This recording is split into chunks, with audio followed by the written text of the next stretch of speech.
Hi friends, welcome to Yazhini சமையல். இன்றைக்கி யாழினி சமையலில் வாழைக்காய் பஜ்ஜி எப்படி பண்ணுறதுன்னு பார்க்கலாம். அதுக்கு முன்னாடி நம்ம சேனலில் ஃபஸ்ட் டைம் பார்க்குறவங்க சப்ஸ்கிரைப் பண்ணிக்கோங்க. கூடவே இருக்க பெல் ஐக்கனை கிளிக் பண்ணி ஆல் செலக்ட் பண்ணுங்கள் ஃப்ரெண்ட்ஸ்.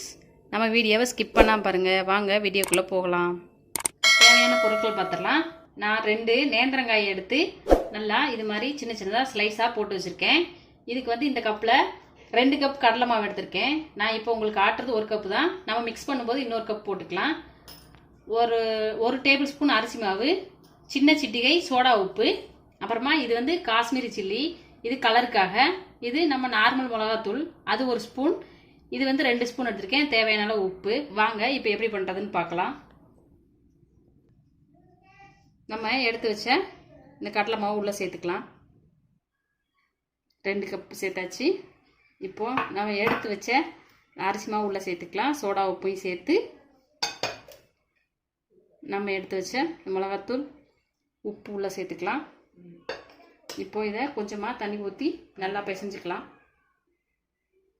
இப்போது நம்ம கொஞ்சம் கொஞ்சமாக தண்ணி ஊற்றி இதை நல்லா மிக்ஸ் பண்ணிக்கலாம்.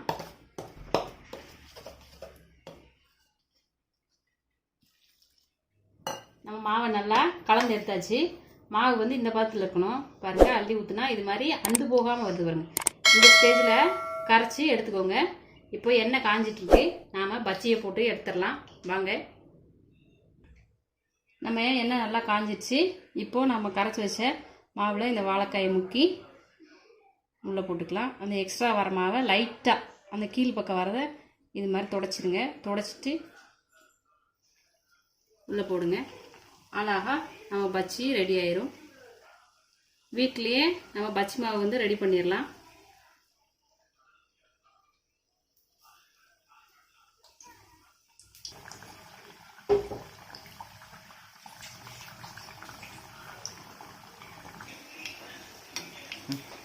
ஒரு பக்கம் வந்துடுச்சு.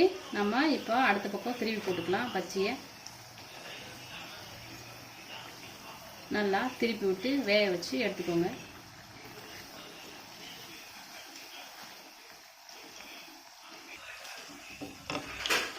நல்லா வெந்துடுச்சு.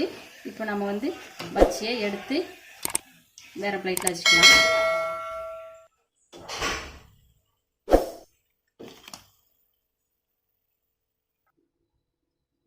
நம்ம வாழைக்காய் ரொம்ப பெருசாக இருக்குனால பாத்திரத்தில் போட்டு திருப்ப முடியல. அதனால் நான் வாழைக்காய் 2 கட் பண்ணி எடுத்துக்கிட்டேன். இப்போ இதே பொரிச்சு எடுத்துக்கலாம்.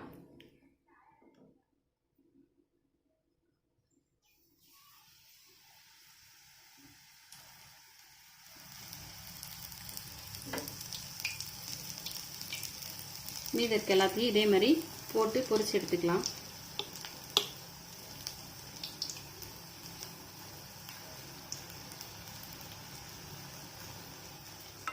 இதே மாதிரி நல்லா பொரிச்சு எடுத்துக்கோங்க. நல்லா 2 பக்கம் வெந்துருச்சு. இப்போது நாம் எடுத்துடலாம்.